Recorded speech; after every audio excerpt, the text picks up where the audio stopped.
I went to the Kentucky Derby in 2023, and here's what you need to know if you want to buy a ticket or you're just interested in the whole Derby.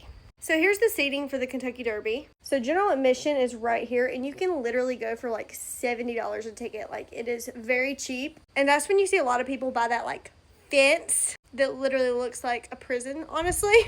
I did not sit here, but they say that you can see the actual race if you're there super early and like actually get a good spot. But they don't have like actual seats out here in the general admission. It just really looked like people are standing, and you might bring your own lawn chairs or something. So the first floor is right here. The second floor is obviously right there. Third floor, and so on. So this did not really make sense to me until actually going, but the higher you are, like if you're in 614 on the 6th floor, you have like the best seats in the house. You can see everything. We were over here in level like 227 or something like that. Either 227 or 228. And my ticket was around $1,500, which is very expensive, but food and drink, any kind of food and drink was included in that price. When you walked into Churchill Downs, they give you like a wristband, and that really dictates where you can go.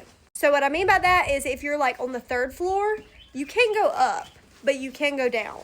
Behind each level, they had their own concession stands. So like I said, we were on the 200, so we can go to the 2nd floor concession stands. And there were some parts throughout the day where I was like, oh, I'm gonna go down to the 100s to just see how the concession stands are, or maybe see if the bathroom line's shorter there. And the 100s lines were so ridiculous, it was crazy. But my point in this is saying if you have like a 400 ticket, you can actually go down to 300, 200, 100, or wherever, but you just can't go up. So if you're sitting in the 100s, you cannot go to the 200s level, the 300 level, so on. The next thing is, I had actually never been to a horse race before, and the Kentucky Derby is obviously like an all-day event, but they have many races throughout the day.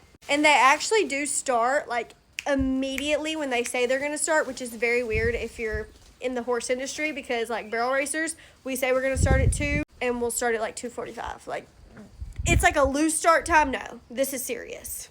And obviously the main event is the real like Kentucky Derby. It's 6:57. But it was really crazy because we go in, we find our seats, we're like watching all these races. It's just fun because we've never been to a horse race before. No one is anywhere. It's like completely empty in the stands. Then when it gets closer to the big race running, that's when that whole stadium fills up.